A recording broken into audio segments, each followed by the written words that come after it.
नमस्कार दोस्तों, मैं किस्साबाज वाला लेकर आया हूँ विश्वविख्यात लेखकों की कहानियों का गुच्छा। दोस्तों, अगर हमारी कहानी आपको पसंद आए तो इसे लाइक, सब्सक्राइब और शेयर जरूर करें। तो आइए बिना देर किए शुरू करते हैं हम आज की कहानी। कहानी का शीर्षक है साइकिल की सवारी। इसे लिखा है सुदर्शन ने। भगवान ही जानता है कि जब मैं किसी साइकिल की सवारी करते या हारमोनियम बजाते देखता हूँ, तब मुझे अपने ऊपर कैसी दया आती है। सोचता हूँ भगवान ये दोनों विद्याएं भी खूब बनाई हैं। एक से समय बचता है, दूसरी से समय कटता है। मगर तमाशा देखिए, हमारे प्रारब्ध में कलयुग की ये दोनों विद्याएं नहीं लिखी गईं। न साइकिल चला सकते हैं, न बजा ही सकते हैं। पता नहीं कब से यह धारणा हमारे मन में बैठ गई है कि हम सब कुछ कर सकते हैं, मगर ये दोनों काम नहीं कर सकते। शायद 1932 की बात है कि बैठे-बैठे ख्याल आया कि चलो साइकिल चलाना सीख लें। और इसकी शुरुआत ये हुई कि हमारे लड़के ने चुपचुपाते में यह विद्या सीख ली और हमारे सामने से सवार होकर निकलने लगा। अब आपसे क्या कहें कि लज्जा और घृणा के कैसे-कैसे ख्याल हमारे मन में उठे। सोचा क्या हम ही जमाने भर के फिसड्डी रह गए हैं? सारी दुनिया चलाती है, जरा-जरा से लड़के चलाते हैं, मूर्ख और गंवार चलाते हैं। हम तो परमात्मा की कृपा से फिर भी पढ़े लिखे हैं। क्या हम ही नहीं चला सकेंगे? आखिर इसमें मुश्किल क्या है? कूद कर चढ़ गए और ताबड़तोड़ पाँव मारने लगे, और जब देखा कि कोई राह में खड़ा है, तब टन-टन घंटी करके बजा दी। न हटा तो क्रोधपूर्ण आंखों से उसकी तरफ देखते हुए निकल गए। बस यही तो सारा गुर है इस लोहे की सवारी का। कुछ ही दिनों में सीख लेंगे। बस महाराज, हमने निश्चय कर लिया कि चाहे जो हो, परवाह नहीं। दूसरे दिन हमने अपने फटे पुराने कपड़े तलाश किए और उन्हें ले जाकर श्रीमती जी के सामने पटक दिया कि इनकी जरा मरम्मत तो कर दो। श्रीमती जी ने हमारी तरफ अचरज भरी दृष्टि से देखा और कहा, इन कपड़ों में अब जान ही कहाँ है कि मरम्मत करूं। इन्हें तो फेंक दिया था। आप कहाँ से उठा लाए? वहीं जाकर डाल आइए। हमने मुस्कुराकर श्रीमती जी की तरफ देखा और कहा, तुम हर समय बहस न किया करो। आखिर मैं इन्हें ढूंढ ढांड कर लाया हूँ, तो ऐसे ही तो नहीं उठा लाया। कृपा करके इनकी मरम्मत कर डालो। मगर श्रीमती जी बोली, पहले बताओ इनका क्या बनेगा। हम चाहते थे कि घर में किसी को कानो कान खबर न हो और हम साइकिल सवार बन जाएं, और इसके बाद जब इसके पंडित हो जाएं, तब एक दिन जहांगीर के मकबरे को जाने का निश्चय करें। घर वालों को तांगे में बिठा दें और कहें, तुम चलो, हम दूसरे तांगे में आते हैं। जब वे चले जाएं, तब साइकिल पर सवार होकर उनको रास्ते में मिलें। हमें साइकिल पर सवार देखकर उन लोगों की क्या हालत होगी, हैरान हो जाएंगे। आंखें मल मल कर देखेंगे कि कहीं कोई और तो नहीं।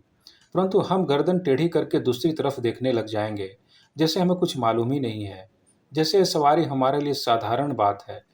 झक मार कर बताना पड़ा कि रोज रोज तांगे का खर्च मारे डालता है। साइकिल चलाना सीखेंगे। श्रीमती जी ने बच्चे को सुलाते हुए हमारी तरफ देखा और मुस्कुराकर बोली, मुझे तो आशा नहीं है कि यह बेल आपसे मत्थे चढ़ सके। खैर, यत्न करके देख लीजिए। मगर इन कपड़ों से क्या बनेगा? हमने जरा रौब से कहा, आखिर बाइसिकल से एक दो बार गिरेंगे या नहीं, और गिरने से कपड़े फटेंगे या नहीं? जो मूर्ख हैं वो नए कपड़ों का नुकसान कर बैठते हैं, जो बुद्धिमान हैं वो पुराने कपड़ों से काम चलाते हैं। मालूम होता है हमारी इस युक्ति का कोई जवाब हमारी स्त्री के पास न था, क्योंकि उन्होंने उसी समय मशीन मंगवाकर उन कपड़ों की मरम्मत शुरू कर दी। हमने इधर बाजार जाकर जंबक के 2 डिब्बे खरीद लिए कि चोट लगते ही उसी समय इलाज किया जा सके। इसके बाद जाकर एक खुला मैदान तलाश किया ताकि दूसरे दिन से साइकिल सवारी का अभ्यास किया जा सके। अब यह सवाल हमारे सामने था कि अपना उस्ताद किसे बनाएं। इसी उधेड़-बुन में बैठे थे कि तिवारी लक्ष्मी नारायण आ गए और बोले, क्यों भाई, हो जाए एक बाजी शतरंज की?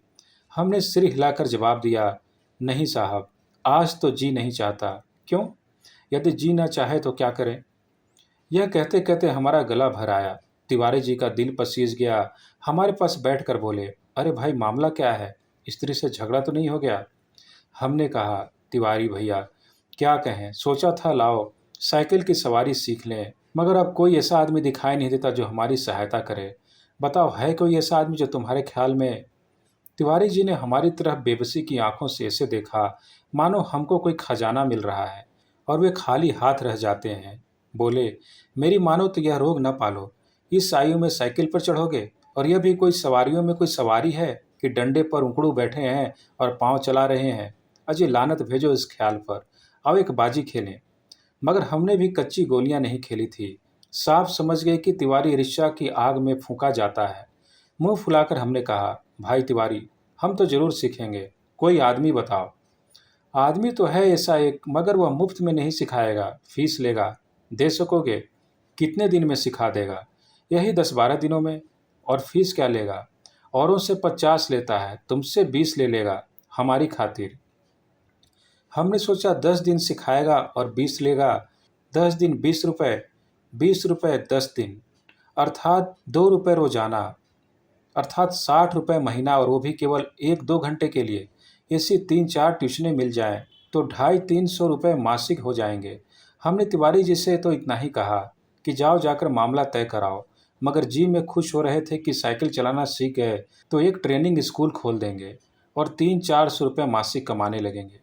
इधर तिवारी जी मामला तय करने गए, इधर हमने यह शुभ समाचार जाकर श्रीमती जी को सुना दिया कि कुछ दिनों में हम लोग ऐसा स्कूल खोलने वाले हैं जिसमें 300-400 रुपये मासिक आमदनी होगी। श्रीमती जी बोली, तुम्हारी इतनी आयु हो गई है मगर ओछापन न गया। पहले आप तो सीख लो, फिर स्कूल खोलना। मैं तो समझती हूँ कि तुम ही न सीख सकोगे तो दूसरों को सिखाना तो दूर की बात है। हमने बिगड़ कर कहा, यह बड़ी बुरी बात है कि हर काम में टोक देती हो। हमसे बड़े बड़े सीख रहे हैं तो हम क्यों न सीख सकेंगे? पहले तो शायद सीखते या न सीखते, पर अब तुमने टोका है तो जरूर सीखेंगे। तुम भी क्या कहोगी? श्रीमती जी बोली, मैं तो चाहती हूँ कि तुम हवाई जहाज चलाओ, यह बाइसिकल क्या चीज़ है। मगर तुम्हारे स्वभाव से डर लगता है, एक बार गिरोगे तो देख लेना वहीं साइकिल फेंक फांक कर चले आओगे। इतने में तिवारी जी ने बाहर से आवाज़ दी। हमने बाहर जाकर देखा तो उस्ताद साहब खड़े थे। हमने शरीफ विद्यार्थियों के समान श्रद्धा से हाथ जोड़कर प्रणाम किया और चुपचाप खड़े हो गए। तिवारी जी बोले, यह तो 20 पर मान ही नहीं रहे थे, बड़ी मुश्किल से मनाया है। पेशगी लेंगे, कहते हैं कोई पीछे नहीं देता। अरे भाई, हम देंगे, दुनिया लाख बुरी है मगर फिर भी भले आदमियों से खाली नहीं है। यह बस चलाना सिखा दो, फिर देखें हम इनकी क्या क्या सेवा करते हैं। मगर उस्ताद साहब नहीं माने, बोले फीस पहले लेंगे, और यदि आपने नहीं सिखाया तो? नहीं सिखाया तो फीस लौटा देंगे, और यदि नहीं लौटाया तो? इस पर तिवारी जी ने कहा, अरे साहब, क्या तिवारी मर गया है? शहर में रहना हराम कर दूंगा, बाजार में निकलना बंद कर दूंगा, फीस लेकर भाग जाना कोई हंसी खेल है? जब हमें विश्वास हो गया कि इसमें कोई धोखा नहीं है, तब हमने फीस के रुपए लाकर उस्ताद को भेंट कर दी और कहा, उस्ताद कल सवेरे ही आ जाना, हम तैयार रहेंगे। इस काम के लिए कपड़े भी बनवा लिए हैं, अगर गिर पड़े तो चोट पर लगाने के लिए जंपक भी खरीद लिया है। और हाँ, हमारे पड़ोसी में जो मिस्त्री रहता है उससे साइकिल भी मंगा ली है। आप सवेरे ही चले आएं तो हरि नाम लेकर शुरू कर दें। तिवारी जी और उस्ताद जी ने हमें हर तरह से तसल्ली दी और चले गए। इतने में हमें याद आया कि एक बात कहना भूल गए। नंगे पांव भागे और उन्हें बाजार में जाकर पकड़ा। वे हैरान थे। हमने हाँफते हाँफते कहा, उस्ताद, हम शहर के पास नहीं सीखेंगे, लॉरेंस बाग में जो मैदान है वहाँ सीखेंगे। वहाँ एक तो भूमि नरम है, चोट कम लगती है, दूसरे वहाँ कोई देखता नहीं है। अब रात को आराम की नींद कहाँ। बार बार चौंकते थे और देखते थे कि कहीं सूरज तो नहीं निकल आया। सोते थे तो साइकिल के सपने आते थे। एक बार देखा कि हम साइकिल से गिरकर जख्मी हो गए हैं।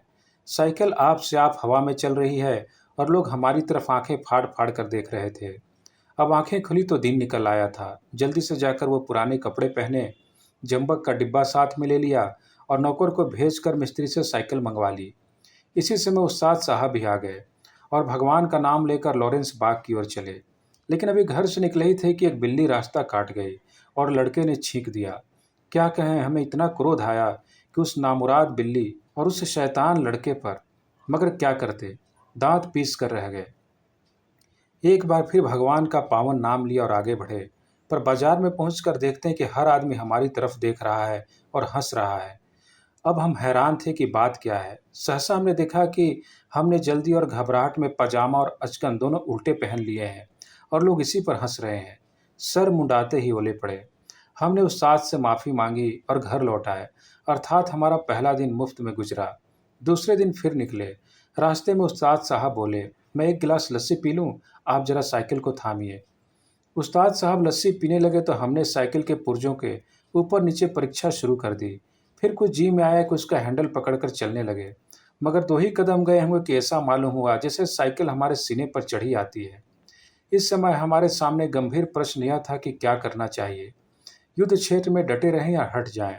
सोच विचार के बाद यही निश्चय हुआ कि यह लोहे का घोड़ा है, इसके सामने हम क्या चीज़ हैं। बड़े बड़े वीर योद्धा भी ठहर नहीं सकते, इसलिए हमने साइकिल छोड़ दी और भगोड़े सिपाही बनकर मुड़ गए। पर दूसरे ही क्षण साइकिल पूरे जोर से हमारे पांव पर गिर गई और हमारी राम दुहाई बाजार से एक सिरे से दूसरे सिरे तक गूंजने लगी। उस्ताद लस्सी छोड़कर दौड़े आए और अन्य दयावान लोग भी जमा हो गए। सब ने मिलकर हमारा पांव साइकिल से निकाला। भगवान के एक भक्त ने जंबक का डिब्बा भी उठाकर हमारी हाथों में दे दिया। दूसरे ने हमारी बगलों में हाथ डालकर हमें उठाया और सहानुभूति से पूछा, चोट तो नहीं आई? जरा दो चार कदम चलिए, नहीं तो लहू जम जाएगा। इस तरह दूसरे दिन भी हम और हमारी साइकिल दोनों अपनी घर से थोड़ी दूरी पर जख्मी हो गए। हम लंगड़ाते हुए घर लौट आए और साइकिल ठीक होने के लिए मिस्त्री की दुकान पर भेज दी। मगर हमारे वीर हृदय का साहस और धीरज तो देखिए, अब भी मैदान में डटे रहे। कई बार गिरे, कई बार शहीद हुए, घुटने तुड़वाए, कपड़े फड़वाए, पर क्या मजाल जो जी छूट जाए। 8-9 दिनों में साइकिल चलाना सीख गए, लेकिन अभी उस पर चढ़ना नहीं आता था। कोई परोपकारी पुरुष सहारा देकर चढ़ा देता तो फिर लिए जाते थे। हमारे आनंद की कोई सीमा न थी। सोचा मार लिया मैदान हमने, 2-4 दिन में पूरे मास्टर बन जाएंगे। इसके बाद प्रोफेसर, प्रिंसिपल और इसके बाद ट्रेनिंग कॉलेज के 300-400 रुपए के मासिक। तिवारी जी देखेंगे और ईर्ष्या से जलेंगे। उस दिन उस्ताद जी ने हमें साइकिल पर चढ़ा दिया और सड़क पर छोड़ दिया कि ले जाओ, अब तुम सीख गए। अब हम साइकिल चलाते थे और दिल ही दिल फूले न समाते थे। मगर हाल यह था कि कोई आदमी 100 गज के फासले पर होता तो हम गला फाड़ फाड़ कर चिल्लाना शुरू कर देते, साहब बाईं तरफ हट जाइए। दूर फासले पर कोई गाड़ी दिख जाती तो हमारे प्राण सूख जाते। उस समय हमारे मन की जो दशा होती वो परमेश्वर ही जानता है। जब गाड़ी निकल जाती तब कहीं जाकर हमारी जान में जान आती। सहसा सामने से तिवारी जी को आते हुए देखा। हमने उन्हें भी दूर से ही अल्टीमेटम दिया कि तिवारी जी बाईं तरफ हो जाओ, वरना साइकिल तुम्हारे ऊपर चढ़ा देंगे। तिवारी जी ने अपनी छोटी छोटी आंखों से हमारी तरफ देखा और मुस्कुरा कर कहा, जरा एक बात तो सुनते जाओ। हमने एक बार हैंडल की तरफ, दूसरी बार तिवारी जी की तरफ देख कर कहा, इस समय बात सुन सकते हैं? देखते नहीं हो कि साइकिल पर सवार हैं? तिवारी जी बोले, तो क्या जो साइकिल चलाते हैं वो किसी की बात नहीं सुनते? बड़ी जरूरी बात है, उतर तो जाओ। हमने लड़खड़ाती हुई साइकिल को संभालते हुए जवाब दिया, उतर जाएंगे तो चढ़ाएगा कौन? अभी चलाना सीखा ही है, चढ़ना नहीं सीखा। तिवारी जी चिल्लाते रह गए और हम आगे निकल गए। इतने में सामने से एक तांगा आता दिखाई दिया। हमने उससे भी दूर से डांट दिया, बाईं तरफ भाई, अभी नए चलाने वाले हैं। तांगा बाईं तरफ हो गया। हम अपने रास्ते चले जा रहे थे। एकाएक पता नहीं घोड़ा भड़क उठा या तांगे वाले को शरारत सूझी। जो भी हो, तांगा हमारे सामने आ गया। हमारे हाथ पांव फूल गए। जरा सा हैंडल घुमा देते तो हम दूसरी तरफ निकल जाते। मगर बुरा समय आता है तो बुद्धि पहले ही भ्रष्ट हो जाती है। उस समय हमें ख्याल ही न आया कि हैंडल घुमाया भी जा सकता है। फिर क्या था, हम और हमारी साइकिल दोनों ही तांगे के नीचे आ गए। जब हम होश में आए तो हम अपने घर में थे और हमारी देह पर कितनी ही पट्टियां बंधी थी। हमें होश में देखकर श्रीमती जी ने कहा, क्यों, अब क्या हाल है? मैं कहती थी ना, साइकिल चलाना न सीखो। उस समय तो किसी की नहीं सुनते थे। हमने सोचा लाओ सारा इल्ज़ाम तिवारी जी पर लगा दें और आप साफ बच जाएं। बोले, यह सब तिवारी जी की शरारत है। श्रीमती जी ने मुस्कुराकर जवाब दिया, यह तो तुम उसको चकमा दो जो कुछ न जानता हो। उस तांगे पर मैं ही तो बच्चों को लेकर घूमने निकली थी। चलो सैर भी कराएंगे और तुम्हें साइकिल चलाते हुए देखाएंगे। हमने निरुत्तर होकर आंखें बंद कर ली। उस दिन के बाद फिर कभी हमने साइकिल को हाथ न लगाया। धन्यवाद।